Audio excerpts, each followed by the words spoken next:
So today we're going to learn how to insert a blade into a Bard Parker blade holder. So the first thing we want to go over is, why do offices use this particular Bard Parker blade holder versus a disposable? Well, if you're familiar with office financials, typically you're going to pay for convenience.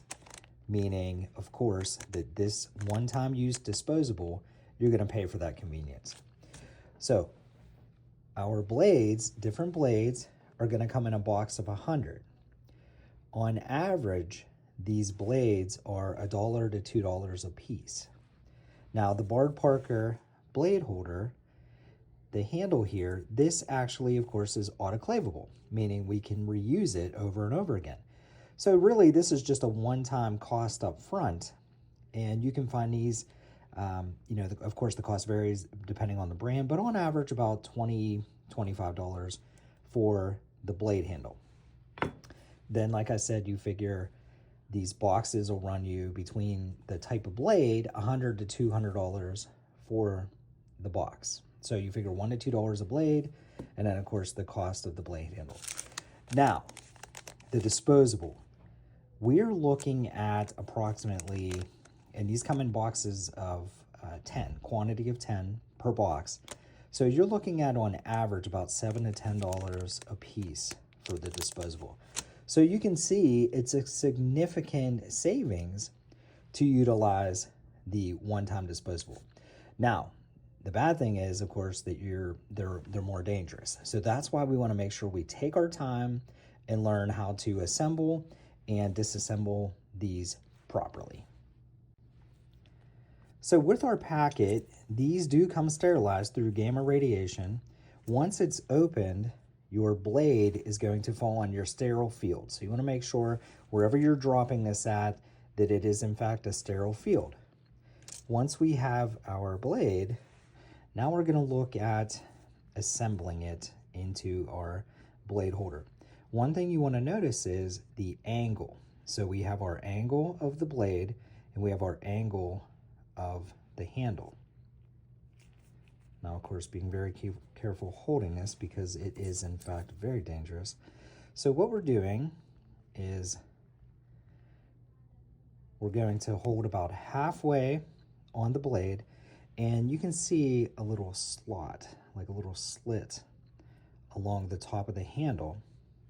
And what we're trying to do is basically, we're going right on top of that, and we're going to get it to drop into place. So what we're doing is we're just coming right on top of this, and we are just going to slowly feed that into that slit. And another thing you want to do is you want to try and give yourself some type of stability here. So try and utilize your hands as best you can, because you don't want to you're shaking, you're trying to put that together. So we're trying to limit all those factors when we're trying to put this together.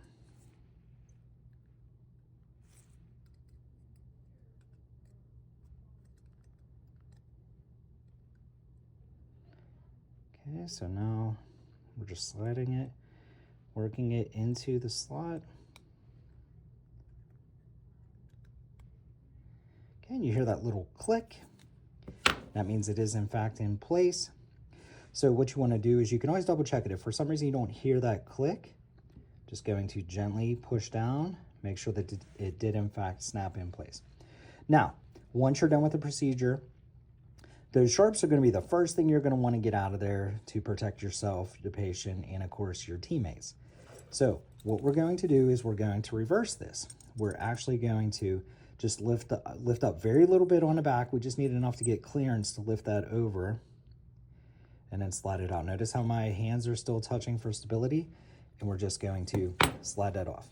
Now, here's a couple casualties that some of our past students had taken them off too aggressively. And you can see these are very thin, very easy to break.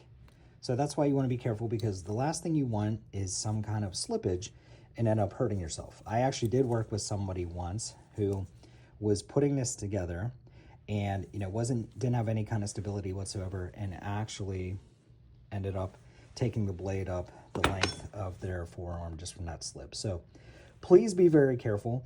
And then, of course, once we're done, we're going to dispense into the sharps container those blades. So we hope that this helps.